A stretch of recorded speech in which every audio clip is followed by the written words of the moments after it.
Hello class 11th, welcome to Zenith Guru. मैं हूं निकी पंडित और आज का हमारा टॉपिक है de Broglie dual nature of matter. अब तक हमने देखा था कि मैक्सवेल ने हमें ये बताया था कि जो इलेक्ट्रॉन होते हैं वो ही डुअल नेचर शो करते हैं, लेकिन डी ब्रोगली ने हमें ये बताया कि सिर्फ इलेक्ट्रॉन ही नहीं, सारे के सारे मैटर क्या करते हैं, जितने भी मैटर हैं सबके सब डुअल नेचर शो करते हैं, यानी कि वो पार्टिकल की तरह भी बिहेव करते हैं और वो वेव की तरह भी बिहेव करते हैं। उसको कहते हैं हम डुअल नेचर। ठीक है, बिहेव एज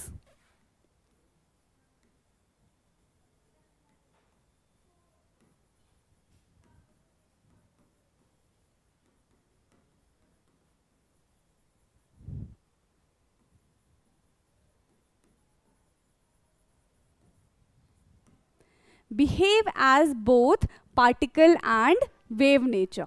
ठीक है, दोनों की तरह बिहेव करते हैं, पार्टिकल नेचर की तरह भी बिहेव करते हैं एंड वेव नेचर की तरह भी बिहेव करते हैं।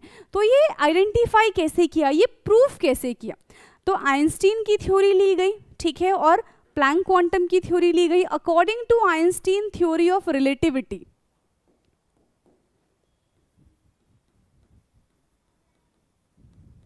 आइंस्टीन थ्योरी ऑफ रिलेटिविटी क्या था? E is equal to mc square, ये आइंस्टीन ने दिया था। एंड प्लैंक क्वांटम थ्योरी क्या है?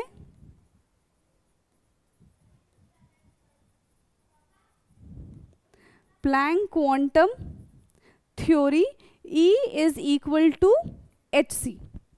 ठीक है, ये इक्वेशन 1 और ये इक्वेशन 2, जिसमें E क्या होता है, यहाँ पे एनर्जी के बारे में बात की जा रही है।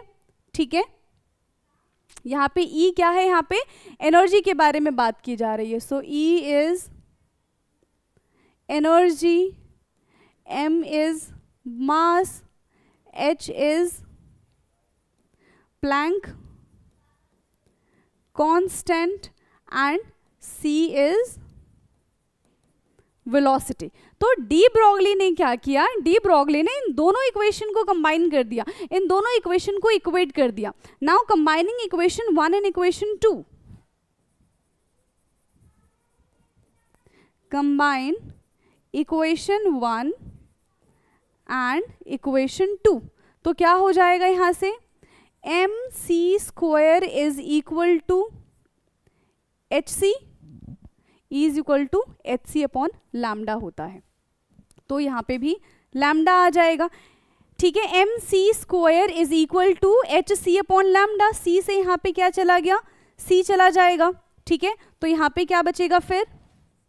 mc बोल लो या फिर mv बोल लो। ठीक है, क्योंकि ये दोनों के दोनों क्या है, वेलोसिटी है, तो यहाँ पे हम लिख देते हैं v। mv is equal to h upon lambda. यहाँ से क्या बन गया? mv is equal to h upon lambda. अगर हमें लैम्डा कैलकुलेट करना है तो क्या हो जाएगा? Lambda is equal to h upon mv। Clear? Lambda is equal to h upon mv, यानी कि wavelength is inversely proportional to mass. जिसका मास जितना ज्यादा होगा उसका वेवलेंथ उतना कम होगा एंड वाइस वर्सा। ठीक है, सो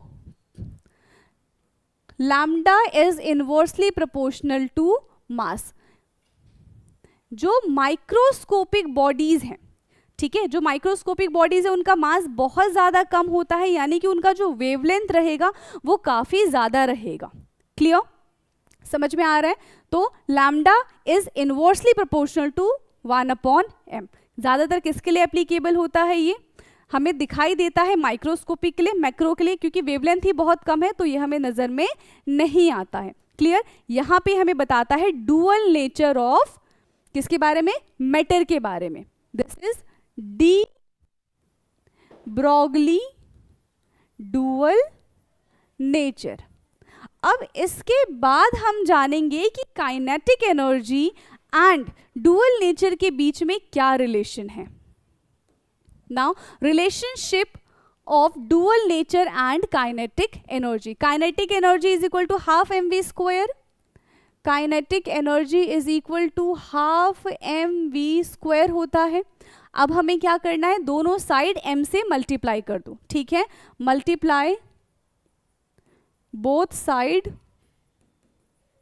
बाय m कर दिया तो क्या हो जाएगा यहाँ पे, m into kinetic energy is equal to half m² v²। इसको उधर लेके चले गए तो ये हो गया 2m kinetic energy is equal to m² v²। यहाँ से स्क्वायर हटा दो, so under root 2m kinetic energy is equal to mv, ठीक है। एक तो हमारा ये है, दूसरा क्या है, अभी हमने क्या देखा था, ये हमने काइनेटिक एनर्जी को सॉल्व किया। डी ब्रॉगली डुअल नेचर क्या था, lambda is equal to h upon mv, ये था lambda is equal to h upon mv, lambda is equal to h upon mv। Now put the value of mv here, ठीक है। मान लो ये equation 1 है, ठीक है, ये इक्वेशन 2 है। Put the value of mv in equation 2, put करो तो क्या हो जाएगा, lambda is equal to h upon under root 2m kinetic energy, and this is the relation between dual nature and kinetic energy. Lambda is equal to h upon under root 2m kinetic energy. Clear, ये इन दोनों के बीच का relation है। I hope कि video आपके लिए informative रही होगी। ऐसे ही इन्फॉर्मेटिव वीडियोस के लिए आप हमारे चैनल को सब्सक्राइब कर सकते हैं। बाकी मिलेंगे हम नेक्स्ट क्लास में न्यू टॉपिक के साथ, तब तक पढ़ते रहिए। Thank you so much.